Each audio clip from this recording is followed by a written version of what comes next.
하나님은 우리를 은혜로 사랑하시고 축복하시는 것 너무나 감사하고요. 오늘도 주님 앞에 나가는 우리들의 마음을 주님이 온전함으로 이끌어 주실 줄 믿습니다. 우리 먼저 다시 한번 주님 바라보시며 기도하시겠습니다. 주님, 우리에게 착하고 좋은 마음 주신 것 감사합니다. 보혈 뿌려주시고 다시 한번 기경하여 주셔서 말씀을 받아 30배, 60배, 100배로 결실하는 하나님의 은혜 가운데 있게 하여 주시옵소서.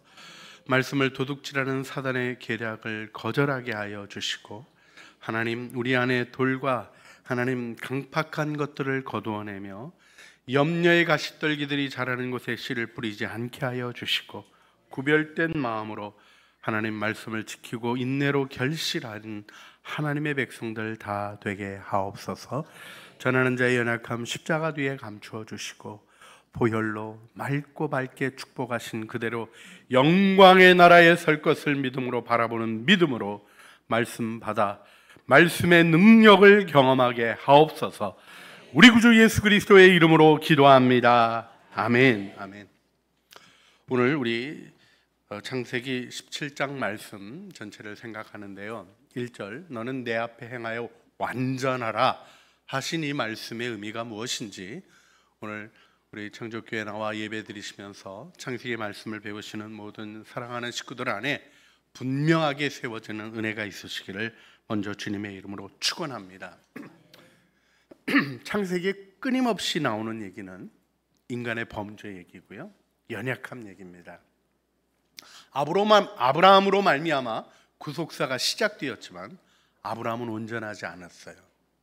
그런데 완전하시고 거룩하신 하나님의 능력이 그를 붙드셨죠. 할렐루야. 이 은혜 속에 우리는 살아가는 것인데요, 하나님의 은혜가 붙드셨으니 우리가 어떻게 해야 됩니까? 그 은혜를 따라가야 되는 것이죠. 근데 그럼에도 불구하고 우리 지난 16장 지난주에 보았듯이 아브라함이 믿음에 자기 생각을 섞어 넣어요. 하나님의 말씀에 언약을 붙잡고 말씀을 순종하는 그 길을 택한 것이 아니라 사라의 말을 듣고 그냥 사람의 생각을 따라갔다가 13년간의 긴 침묵의 기간, 10년 기다리고 이스마엘 낳고는 13년이나 하나님이 그의 인생에 구속사의 기록이 아무것도 없게 하신 그런 기간을 걸어가게 하시죠. 하지만 여기서 끝나지 않았습니다. 하나님은 오늘 창세기 17장 1절에 나오는 그대로 99세 때 다시 아브라함에게 나타나십니다. 86세 이스마엘을 얻고 인간적인 생각 속에서 인간적인 즐거움 속에 갇혀있던 그를 버려두지 않으시고 다시 한번 하나님의 은혜로 부르시는데, 너는 내 앞에서 행하여 완전하라 이렇게 말씀하시는 거죠. 여러분, 이 주님이 요구하시는 이 온전함이 도덕적 혹은 성품적 혹은 종교적으로 결점 없고 흠 없는 상태를 얘기하는 것일까요? 물론 상관없지 않습니다. 여러분이 예수의 보혈을 의지하여 그리스도인이 되셨습니다. 할렐루야. 그 보혈의 능력이 여러분을 온전하게 결국 하실 것입니다. 우리가 하나님 나라 들어갈 때 그 나라는 영원하시고 거룩하신 하나님의 나라예요. 흠결이 있는 사람 들어갈 수 없습니다. 여러분, 이것이 굉장히 엄위한 영적인 질서라는 걸 이해하셔야 돼요. 은혜로 들어가는데 은혜 속에 우리는 그날 심지어는 우리 변화될 것을 고백하게 됩니다. 연약한 것도 주님이 고쳐주시고 온전케 해주셔서 그 나라를 누리는 사랑으로 축복해 주시는 거죠. 누구에게? 믿음으로 주님 앞에 나아가는 자에게. 그래서 믿음으로 구원을 얻는다고 얘기하는 거예요. 교회에 와서 믿음에 다른 것을 추구하는 일들을 우리가 거부하는 이유가 다른 데 있는 게 아닙니다. 오직 믿음으로 하는 일에 하나님의 역사가 있고 의미 있는 결과가 있고 영원한 나라의 기쁨이 있기 때문이죠. 자, 여기서 우리가 요즘 로마서의 복음을 묵상하고 있습니다. 이번 주에 너무나 우리 그리스도인들에게 사랑받는 구절, 로마서 8장 1절 2절 말씀. 그러므로 누구든지 그리스도 예수 안에 있는 자에게는 정죄함이 없나니 그 다음 말씀 같이 함께 읽어볼까요? 이는 그리스도 예수 안에 있는 생명의 성령의 법이 죄와 사망의 법에서 너를 해방하였음이라. 아멘. 여러분의 과거, 여러분의 죄 지은 것, 그래서 사망의 권세 아래 있었던 그 묶임이 예수 그리스도 안에 있는 생명의 성령의 법으로 파기되어지고 여러분은 자유를 얻게 되신 것입니다. 할렐루야. 자, 그러니까 이제 우리 온전해진 겁니다. 믿으십니까? 그렇습니다. 이걸 믿으라는 거예요. 거울 쳐다보면 온전한 사람이 있습니까? 조금 속상한 사람이 있습니까? 속상해 보여도 예수 안에 온전하다고 선언하라는 거예요. 그게 믿음입니다. 내가 한 일 내 힘으로 해결하려고 하고 사람의 지혜로 바꾸려고 하고 그런 어리석은 일에 빠지지 말고 하나님이 주신 영광스러운 목적을 향하여 직진하라는 거예요.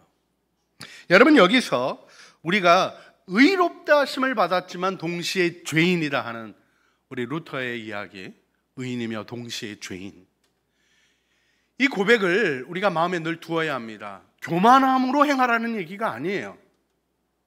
자유로워졌으니까 멋대로 해도 된다는 얘기가 아니에요. 하나님의 은혜를 얻었으니 그 은혜를 따라가라는 말씀인데, 내가 옛날에 이것 잘못했는데, 이거 문제가 있었는데, 이거 어려운 거 있었는데, 이런 거 해결해야 되는데 하는 과거에 묶이지 말고, 옛사람은 그리스도와 함께 십자가에 못 박혀 죽은 줄 알고 죽어야 되는데 죽었습니까? 안 죽었습니까? 안 죽은 거예요. 주님이 십자가의 권능으로 죽이셨습니다. 할렐루야. 이걸 믿음으로 받아들이는 거가 신앙인 거예요. 여러분, 이게 왜 중요하냐면요, 아무리 영적으로 성숙하고 교회 생활 오래 하고 소위 교회에서 성자라고 불렸던 분들, 어거스틴도요 자기 제자에게 요구했던 거가 있어요. 바닥에 눕더니요 자기 목을 밟고 이 교만한 어거스틴하고 3번 얘기해달라 그랬어요. 그가 거룩한 성품으로 주님 닮아가는 삶에 있어서 모두의 존경을 받을 때의 얘기입니다. 여러분, 이런 신앙적인 얘기가 기독교 안에 흘러오는 이유는 무엇입니까? 우리가 아무리 탁월하게 자라난들 그리스도의 장성한 분량에 이를 수 없습니다. 그렇다고 포기하는 겁니까? 아니요.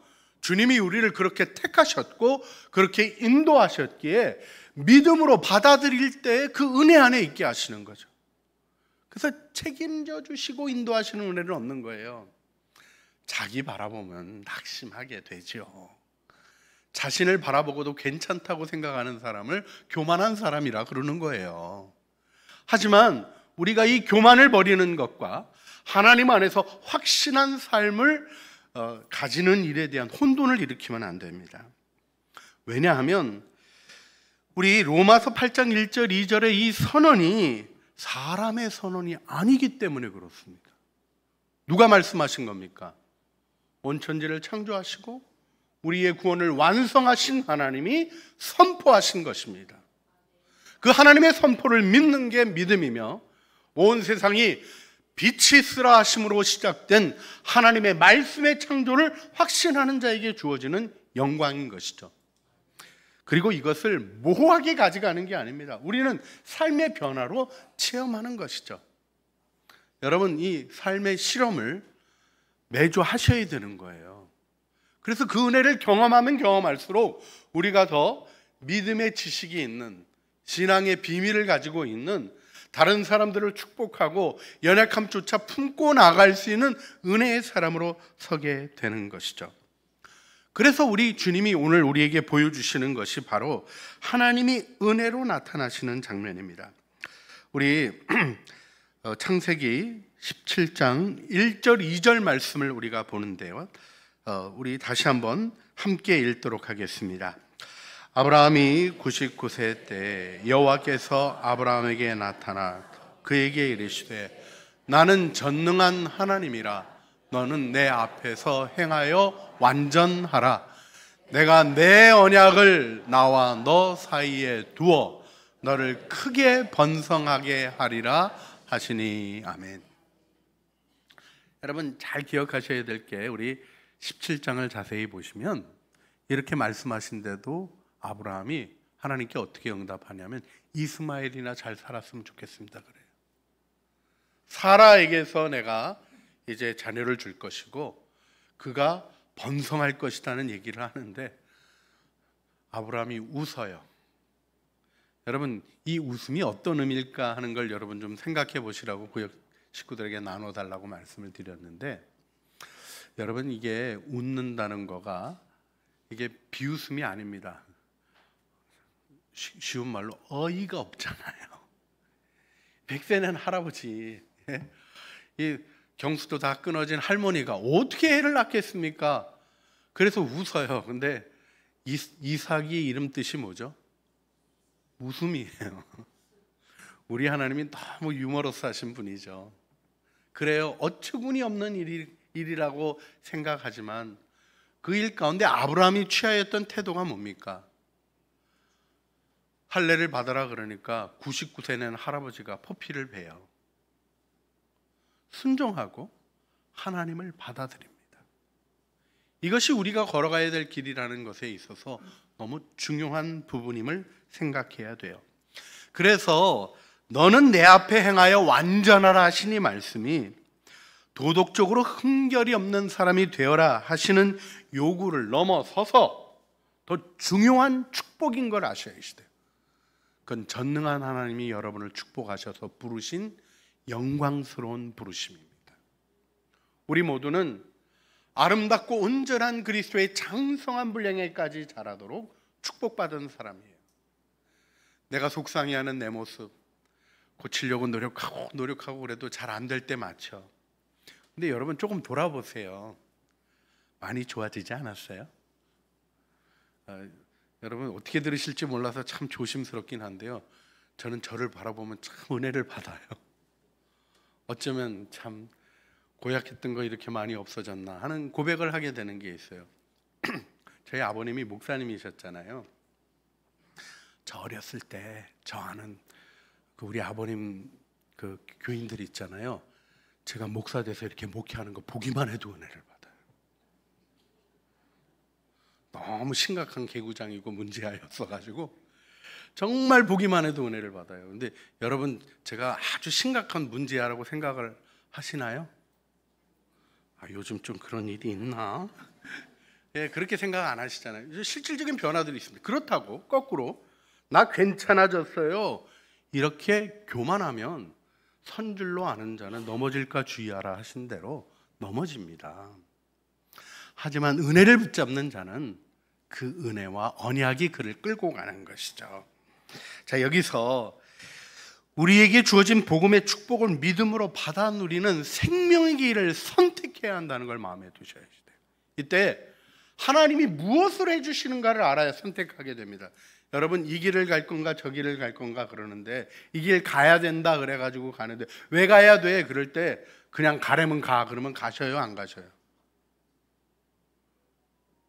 일단 가는 거가 좋다 이 정도는 이제 감으로 알고 계시지만 걸음을 힘있게 뛰지 못합니다.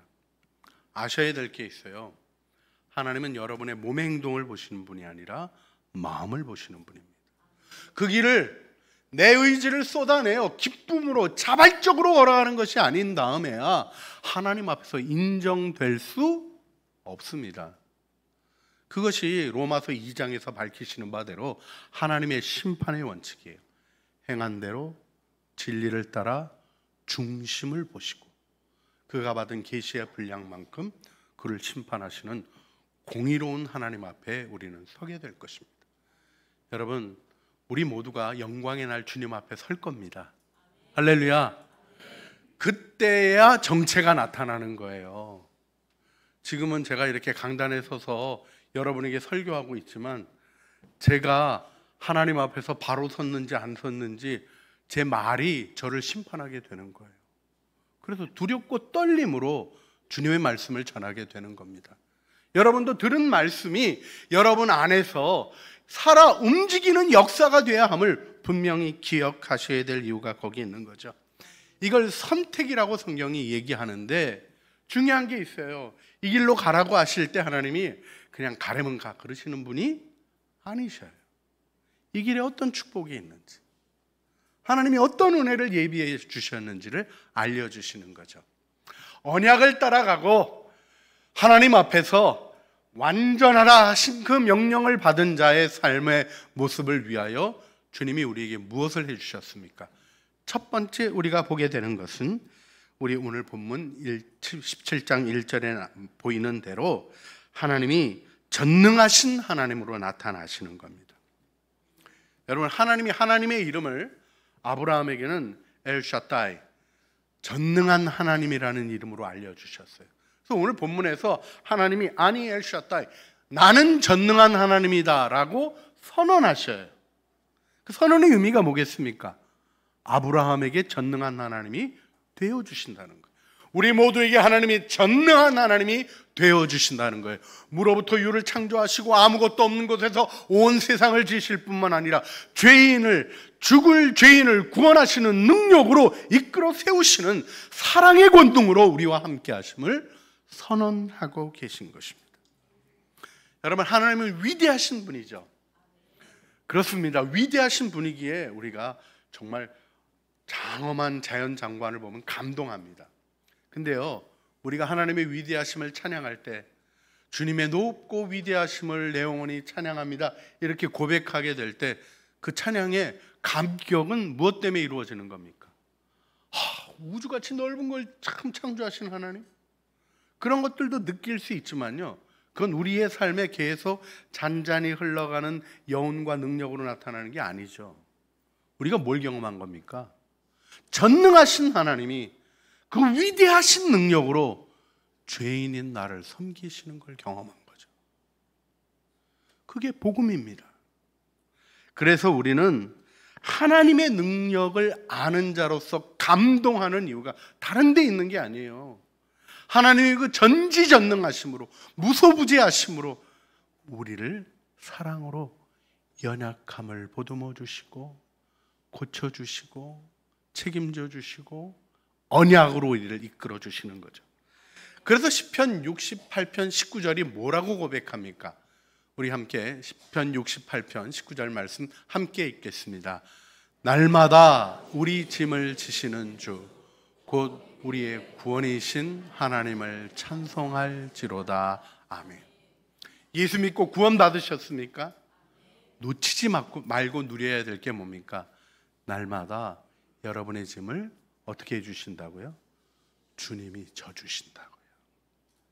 사단은 거짓말해요. 너 혼자 고생하고 있다.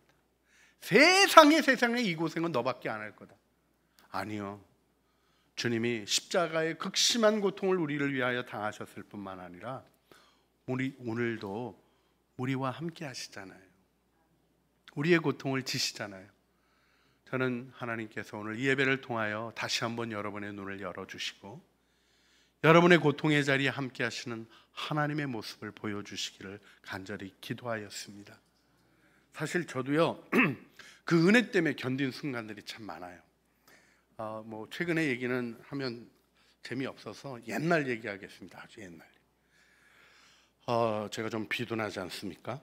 근데 군목으로 갔어요. 군대 훈련을 받는데 제일 힘든 게 뭐겠어요? 구복. 5분만 뛰면 저는 세상이 노래져요.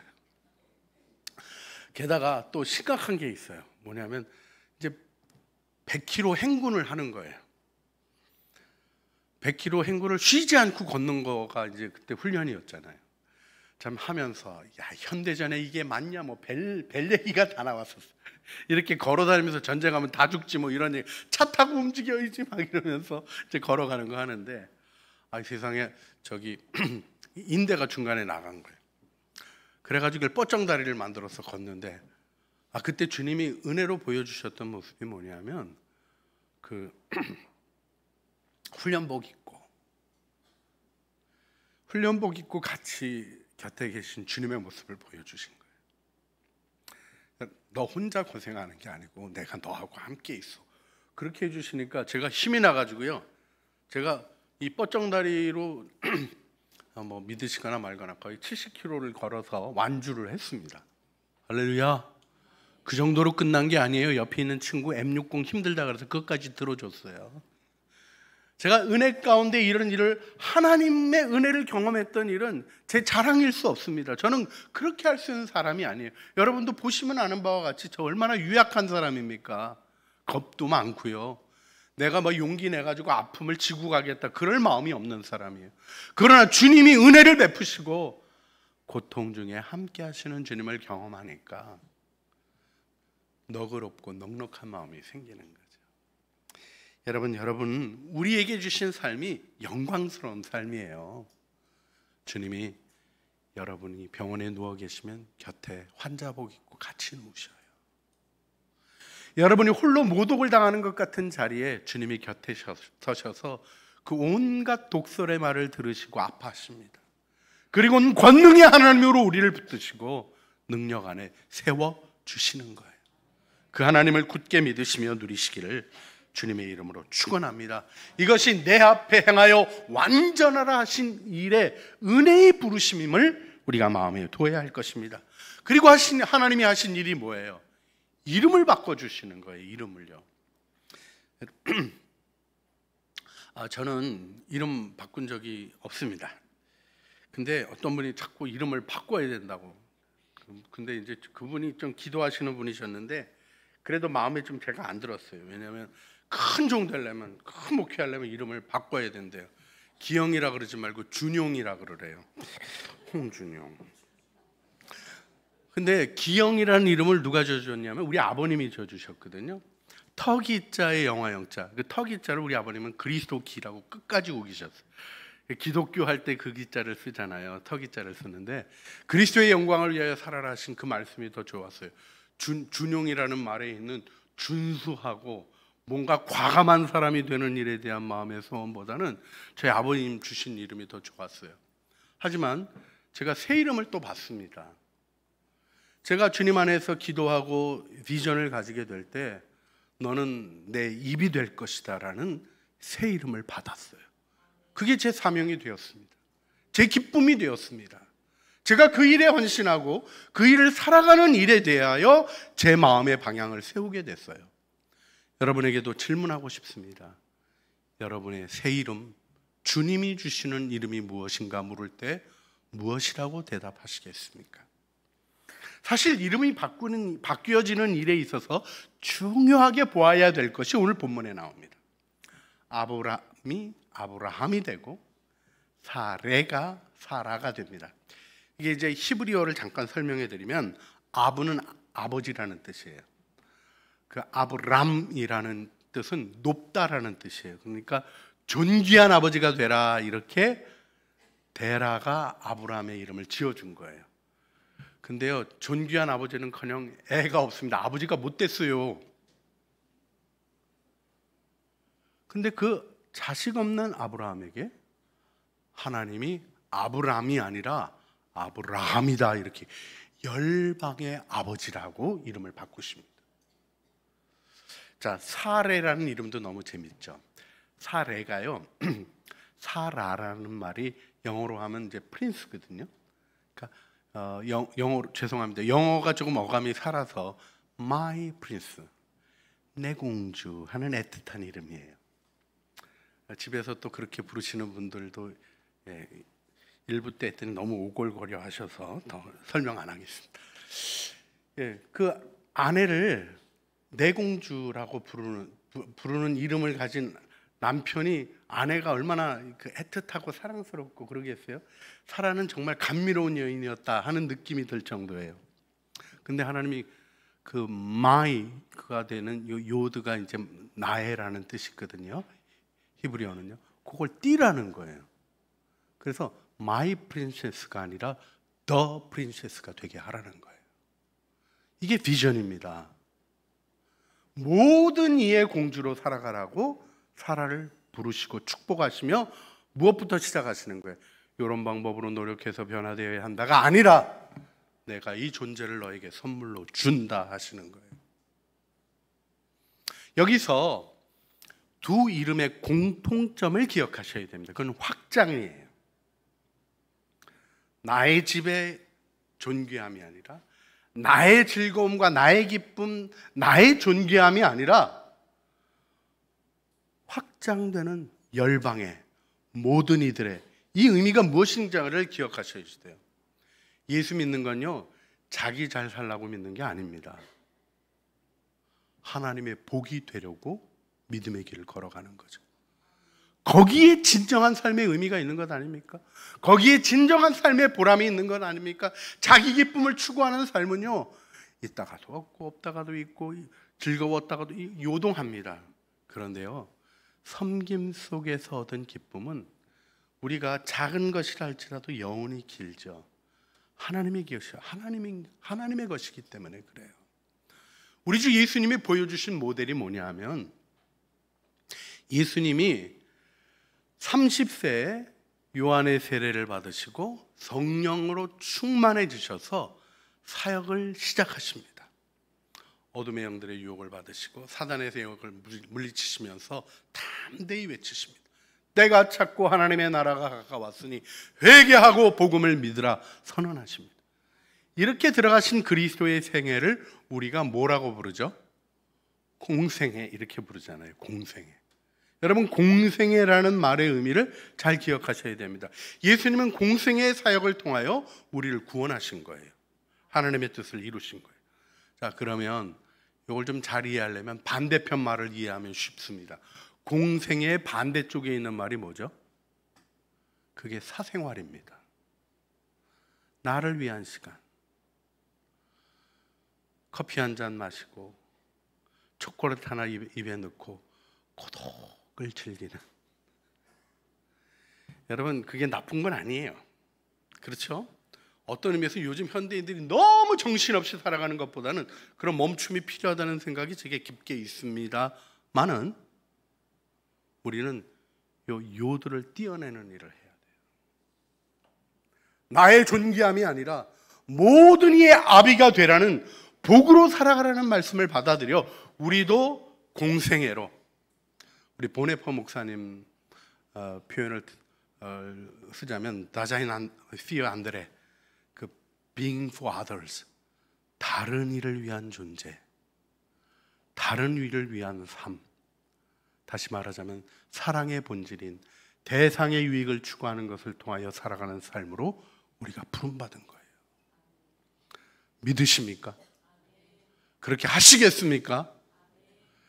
잘 안 되시는 것 같아서 시작하도록 하겠습니다. 옆에 있는 분에게 저는 당신의 복이 되겠습니다, 이렇게 고백해 보세요.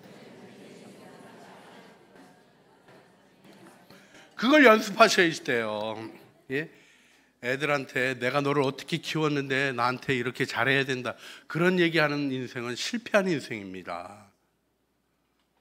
내가 너의 복이 되겠다. 나를 만나는 사람에게 당신은 나의 복이십니다. 내가 하나님의 은혜를 흘려보낼 기회를 맡게 해주셨으니까요. 우리 이 모습을 다음 주에 아브라함의 환대의 모습 속에 확인하게 될 것입니다. 이 은혜 속에 걸어가게 될 때 우리는 하나님의 능력 안에서는 아름다운 은혜를 얻게 되는 줄 믿습니다. 여러분, 여러분에게 새 이름이 있는 걸 기억하기 위해서 우리 요한계시록 2장 17절 말씀을 제가 읽어드립니다. 귀 있는 자는 성령이 교회들에게 하시는 말씀을 들을지어다. 이기는 그에게는 내가 감추었던 만나를 주고 또 흰 돌을 줄 터인데 그 돌 위에 새 이름을 기록한 것이 있나니 받는 자 밖에는 그 이름을 알 사람이 없느니라. 이 이름은 그리스도입니다. 그런데 여러분이 그 흰 돌에 쓰여진 그 이름을 받는 거예요. 다시 말하자면 여러분이 작은 그리스도가 되는 겁니다. 여러분이 여러분의 삶에 작은 예수가 되는 것입니다. 나를 위하여, 나의 욕심을 위하여, 나의 명예를 위하여 내가 원하는 것을 이루어가는 삶이 아니라 만나는 이에게 최선보다는 하나됨을 위하여 겸손히 낮추고 섬기며 함께 걸어가는 길을 선택하는 영광스러운 주의 자녀로 서시게 되는 것이죠. 여러분, 여러분의 가정의 복이 여러분이십니다. 예, 우리 분당의 복이 우리 창조교회인 줄 믿습니다. 아니요, 열방의 복이 우리인 줄 믿습니다. 왜요? 예수님 때문에. 그 은혜를 믿고 받아들일 때 우리는 너는 내 앞에 행하여 완전하신 말씀의 능력을 경험하게 되는 줄 믿습니다. 마지막으로 주님이 해주신 일이 무엇인가를 마음에 두기를 원합니다. 그건 무엇이냐면 주님의 할례 언약을 세우게 하신 거예요. 언약을 새롭게 하십니다. 그죠? 계속해서 창세기에 보면 언약갱신이 나와요. 하와에게 얘기했던 여인의 후손 다 까먹으니까 하나님이 다시 노아를 통해서 무지개 언약, 또 다 잊어버리니까 아브라함을 부르셔서 내가 모든 민족의 복이 되게 해야겠다. 근데 그렇게 안 살아가요. 그러니까 또 하나님이 나타나셔서 하늘의 별을 보이시면서 믿게 하시고 언약을 세우십니다. 그래 놓고도 또 이스마엘 낳는 엉뚱한 짓을 해요. 그리고 주님 또 나타나셔서 말씀하시는 거죠. 사실 오늘 본문 말씀에서 중요하게 우리가 보아야 할 것이 하나님의 은혜에 대한 선언인데요. 우리 오늘 본문 17장 4절 말씀을 보면요. 우리 17장 4절 말씀에 13절 말씀에 우리 17장 13절 말씀 같이 읽겠습니다. 너희 집에서 돈으로 할례를 받아야 해. 이는 내 언약이 너희 살에 있어 언연한 언약이 되리니. 너희 살에 있어야 밑줄을 치시고 더 깊이 묵상하셔야 됩니다. 여러분, 할례라는 제도를 주시는데요, 99세 된 할아버지가 포피를 벤다고요.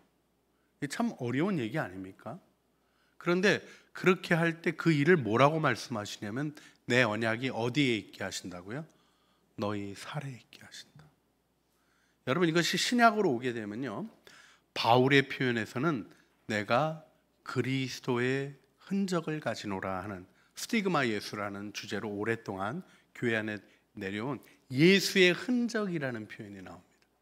이게 이제 예수님의 고난당하셨던 이 오상이 표현되고 있는 것을 얘기하는 걸로도 많이 묵상되어 온 것도 사실이지만 더 중요하고 핵심적인 게 뭐냐면 예수님의 십자가와 부활에 대한 은혜를 나의 삶 속에서 생생하게 기억하는 흔적이 있는 거예요.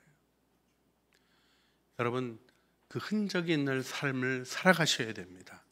그 흔적이 다시 말하자면 아브라함에게 할례를 베풀게 하신 것이 신약에 와서는 무엇입니까? 그게 세례예요. 여러분이 세례를 받을 때 물을 찍어 머리 위에 얹습니다. 제가 조금 물을 약간 많이 떨어뜨리는 편이래요. 그래가지고 조금 끝나고 좀 머리도 좀 그렇고 그러니까 조금 덜 뿌리면 어떻겠냐는 의견이 있으신데 제가 못 따라갑니다.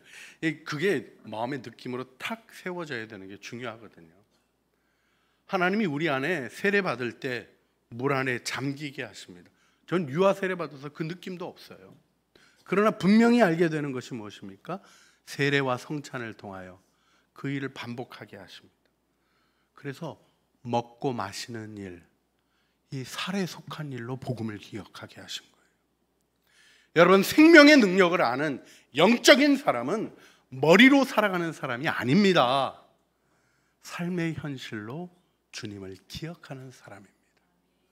여러분, 그 은혜를 여러분 안에서 더 아름답게 세워가셔야 하는데요, 이때 중요하게 마음에 두어야 될 것이 무엇입니까? 이 할례가 의미하는 바, 또 신약의 세례가 의미하는 바가 무엇인가를 아셔야 돼요. 하나님이 아브라함의 과거를 싹 무시하시는 거예요. 이제부터 다시 새롭게 하시는 거예요. 여러분, 언제나 기억하셔야 될 게 하나님의 말씀이 여러분에게 임하였을 때 과거를 해결해라 하시는 말씀을 주시는 경우가 없어요. 물론 도둑질 했으면 갖다 줘야죠. 이 정도는 기본입니다. 그런 것도 안 해도 되고, 할렐루야, 주님이 용서해 주셨으니까 사기친 건 내가 다 꿀꺽 먹고 잘 살고, 도둑질한 건 내가 부자 된 줄 알고 축복인 줄 알고 잘 살고, 이 양심이 어두워져 있으면 믿음도 유지되지 않습니다. 그런데요, 무엇을 하지 말라고 하냐면 내가 왜 그랬지? 죄책감에 빠지고, 안 그래야 되는데 이걸 어떻게 하면 바꾸지? 어떻게 하면 바꾸는가는 명확히 보여주신 거죠. 좀 힘드시지만 따라해 주실래요? 죽어야 바뀐다. 그게 원리예요. 다 세상 사람들도 알아요. 죽기 전에 못 고쳐. 이게 이 세상에 있는 중요한 진리입니다. 그런데요, 예수 안에 주어진 축복이 무엇입니까? 우리로 죽게 하시는 거죠. 그 그러니까 과거에 연연하지 마시라고요. 내가 실수한 거를 어떻게 회복할까? 대부분에 있잖아요. 삶에서 실패하시는 분들이 뭐냐면 사업 한번 실패하시면 그거 회복해 보겠다고. 회복하지 마세요. 새 일을 하세요. 하나님이 주신 은혜를 향해서 나가세요. 왜 죽은 것을 만집니까? 우리 주님이 우리에게 원하시는 게 뭡니까? 오늘 이 예배 가운데 여러분을 부르신 부르심을 듣고 하나님의 뜻에 순종할 수 있게 된 자로 나를 새롭게 하신 줄 믿는 것입니다. 여러분은 새로운 피조물입니다. 자, 이제 우리가 주님 앞에서 우리의 삶을 살피며 바로 서기를 원합니다. 나 자신에게 주신 새 이름, 그 이름이 무엇인지 더 분명하게, 더 신뢰 가운데 붙들어 가시기를 바랍니다. 내 삶이 나와 내 가족만을 위한 삶이 아니라 열방의 복이 되게 하신 이 확장이 하나님의 언약으로 말미암아 주어진 줄 믿음으로 받아들이시고 누구에게나 만나는 사람에게 복이 되시길 바랍니다. 더 나아가서 이 일을 살피시면서 내 과거의 실패와 연약함이 하나님의 언약을 가로막을 수 없다고 얘기하시는 이 말씀을 붙잡고 나의 문제를 해결하려는 어리석음을 버리고 언약을 신뢰함으로 하나님의 뜻을 향하여 용기 있게 나가는 은혜를 주시도록 우리 주님 앞에 기도했으면 좋겠습니다. 그래서 우리 기도하기를 원하는데요, 전능하신 하나님을 신뢰하게 하여 주셔서 우리의 연약함에도 불구하고 우리를 세우시는 그 은혜의 언약을 굳게 믿게 하여 주시옵소서 기도하기를 원합니다.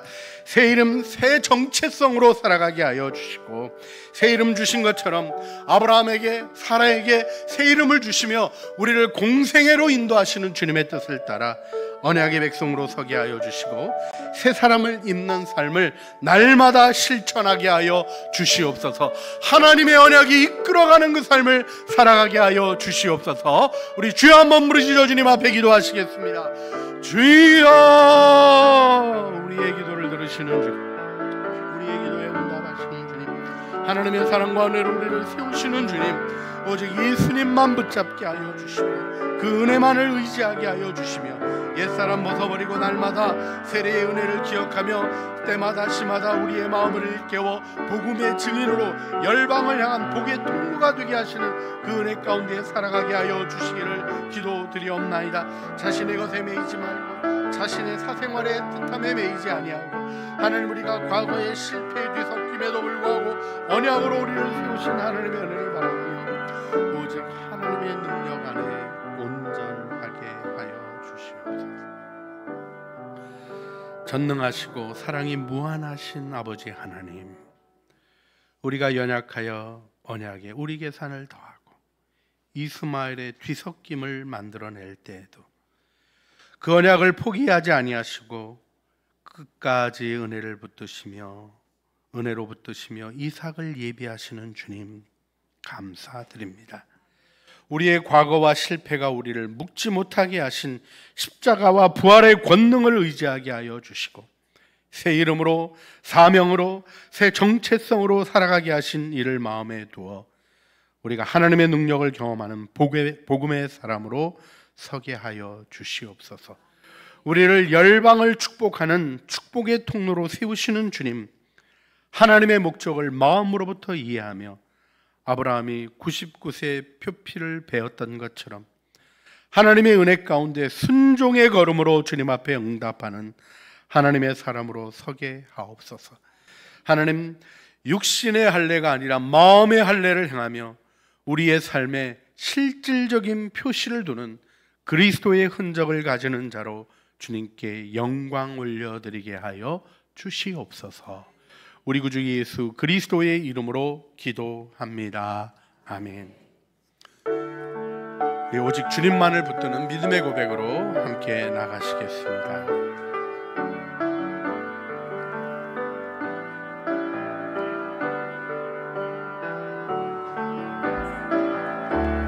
은혜 아니면 살아갈 수가 없네. 모은마저도 다 주의 것이니 세상 평안과 위로 내게 없어도 예수, 오직 예수뿐이라. 크신 계획 가볼 수도 없고 작은 곳 안에 지쳐도 주께 묶인 나의 모든 삶 버티고 견디게 하시네. 은혜 아니면 살아갈 수가 없네. 나의 모든 것 다 주께 맡기니 참된 평안과 위로 내게 주신 주 예수 오직 예수뿐이네. 은혜 아니면 살아갈 수가 없네. 호흡마저도 다 주의 것이니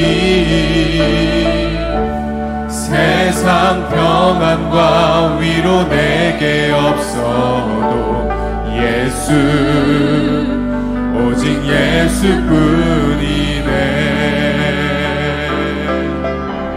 크신 계획 다 볼 수도 없고 작은 곳 안에 지쳐도 주께 묶인 나의 모든 삶 버티고 견디게 하시네.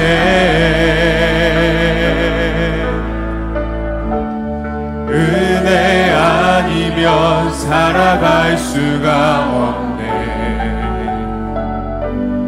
나의 모든 것 다 주께 맡기니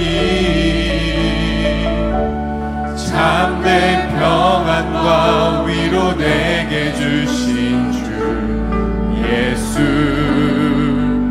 오직 예수뿐이네.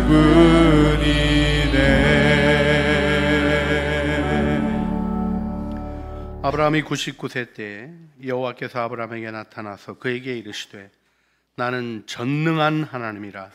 너는 내 앞에서 행하여 완전하라. 내가 내 언약을 나와 너 사이에 두어 너를 크게 번성하게 하리라.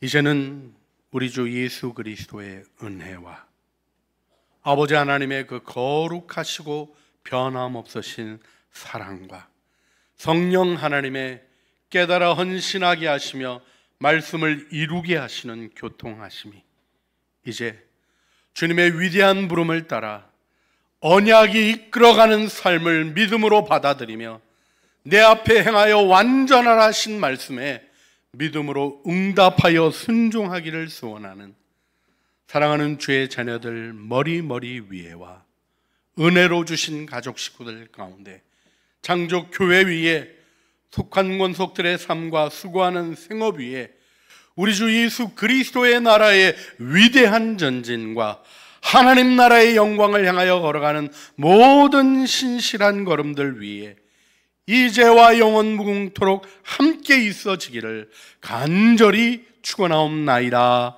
아멘.